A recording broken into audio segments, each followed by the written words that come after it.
Bismillahirrahmanirrahim. Alhamdulillahirabbil wassalatu wassalamu ala sayyidina Muhammadin wa ala alihi washabbihi barik wasallam. Rabbi shrah li sadri wa yassir li amri wa hlul 'uqdatam min lisani yafqahu qawli. Amin. Assalamualaikum warahmatullahi wabarakatuh. Jadi saya akan buat rakaman tentang tajuk fungsi untuk menyambung perbincangan kita. Okay. Hari ini saya akan terangkan tentang julat domain bagi suatu fungsi. Kamu boleh rujuk buku teks muka surat 6, di mana inquiry kamu boleh baca.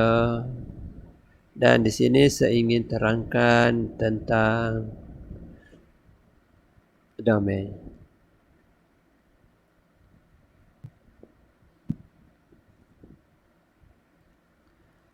Okey, secara am domain adalah bagi suatu fungsi ialah set nilai X yang mungkin.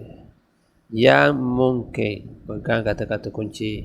Itu yang mungkin. Yang membuatkan suatu fungsi tertarif. Manakala julat adalah set nilai yang diperolehi. Yang diperolehi. Selepas menggantikan semua nilai X yang mungkin itu.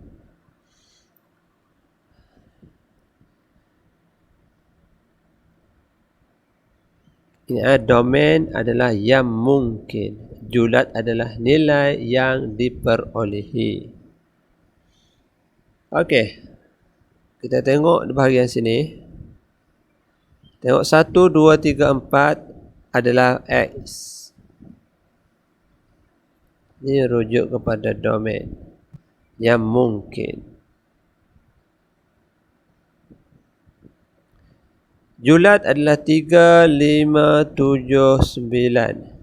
3, 5, 7, 9. Ini yang diperolehi.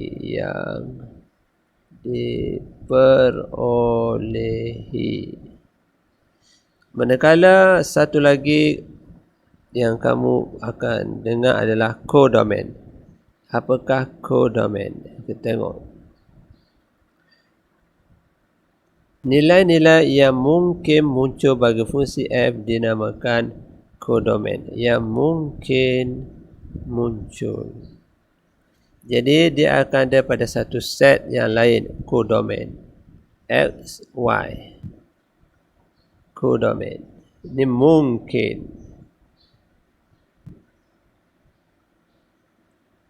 Mungkin. Jadi domain satu set yang mungkin membuatkan suatu fungsi tertarif. Julat yang diperolehi apabila domain tersebut melalui satu fungsi, maka jawapan-jawapannya adalah disebut julat. Manakala codomain adalah satu bahagian set yang lain yang mungkin jawapan kepada domain.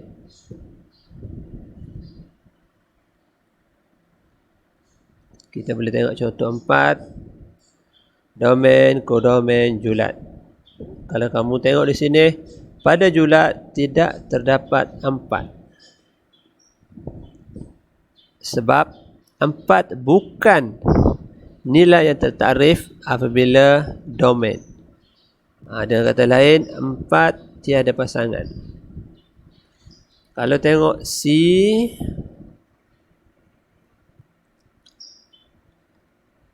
C dia tiada gambar, tiada anak panah. Jadi dibuat dalam bentuk ketaksamaan. B kenapa codomain dan julat sama?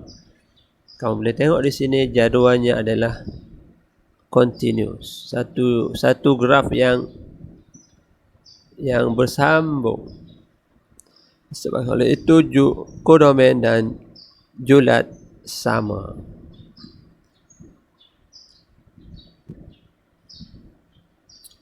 Okey, contoh 5. 1,5 dia tunjukkan kepada kamu graf yang mempunyai modulus. Apabila ada modulus, semua nilai yang diperolehi akan jadi positif. Dia akan tengok semua akan jadi positif.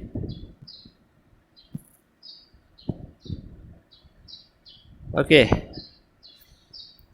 Sekarang kita akan masuk menentukan imej suatu fungsi apabila objek diberikan dan sebaliknya. Senang saja. Okey, kamu boleh tengok contoh 6 di mana fungsi fx 3x tambah 5 per x di mana x tidak sama dengan 0. Yang ini kita akan bincangkan kemudian. Okey, fx dan x ni diganti dengan 5. Maka apa saja x akan digantikan 5. Ni asalnya x. Di sini asalnya x. Sudah berlaku penggantian. Pada ini sama dengan yang kamu belajar persamaan serentak. Nanti kita akan tengok lebih jauh. Hampir sama konsepnya dengan persamaan serentak. Sama juga dengan soalan B. Hanya menggantikan x tu dengan 1/3. Kira dan insyaAllah akan dapat jawapan. Okey. Nilai-nilai x yang mungkin apabila imejnya adalah 8. Okey. Tengok baik-baik imej. Apabila imej, maksudnya jawapan sudah diberi. Sebab itu jadi begini. Jawapan sudah diberi. Sebelah sini objek, sebelah sini imej. Objek merujuk kepada objek dan merujuk kepada nilai x. Nilai x. Imej merujuk kepada jawapan tu. Ataupun kodomen. Kodomen. Ini domain. Okey, boleh tengok.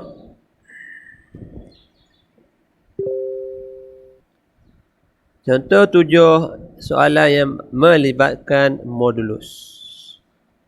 Apakah yang terjadi dengan modulus? Okey, kamu boleh perhatikan di sini. Negatif 7. Apabila ada modulus akan jadi positif 7. Kalau dia positif, kekal sama. Untuk soalan B, 5 merujuk kepada imej. Jadi, persamaan fungsi akan jadi begini. Sorry, sini. Oleh sebab itu, modulus perlu dihilangkan. Apabila kita menghilangkan modulus, jawapan ini 5 akan terpecah kepada positif dan negatif. Positif 5 dan negatif 5. Maka x yang mungkin adalah negatif 1 dan x yang mungkin adalah 4. Okey, tengok ayat di sini ya. Nilai yang memetakan pada diri sendiri. Soalan selalu akan tanya fungsi memetakan kepada diri sendiri. Maksudnya kembali kepada x. Sebab apa x? Sebab 2x tolak 3. Jadi kembali kepada diri sendiri, memeta kepada diri sendiri. Jadi memeta kepada x. Kalau 2b tolak 3 sama dengan b. diri sendiri. Diri sendiri merujuk kepada pemboleh ubah itu. Pemboleh ubah. Boleh tengok dihilangkan modulus, maka negatif dan positif yang terhasil. Okey, untuk D dan E dia sudah melibatkan ketaksamaan. Bukan masalah yang besar. Bila ketaksamaan, cuma nilainya adalah bukan satu nilai sahaja, mungkin banyak. Contohnya D. Okey, D kita boleh tengok modulus, maka satu ni akan jadi negatif dan positif. Kemudian dipecahkan negatif 3 pergi kiri dan kanan. Okey, kita tunjuk negatif 1, 2x tolak 3. Negatif akan bergerak kiri dan kanan. Negatif tolak 1 campur 3, 2x 1 campur 3, dan di sini akan jadi 2, 2x 4 bahagi 2, bahagi 2, bahagi 2. Maka jawapan yang terhasil adalah x 1, 2. Jadi apakah nilai x? Nilai x adalah 1.1, 1.2, seterusnya sampai 1.9 yang mungkin. Okey, sama juga dengan ini. Kenapa ada negatif 3 dan negatif 3 dan 3? Kerana asalnya modulus tu, jangan lupa. Modulus.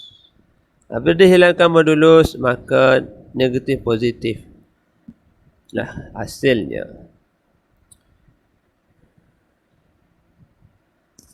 Okay, ini latihan-latihan yang boleh kamu buat untuk memahirkan diri dalam fungsi. Ini fungsi tahap 1 yang melibatkan hanya satu fungsi sahaja.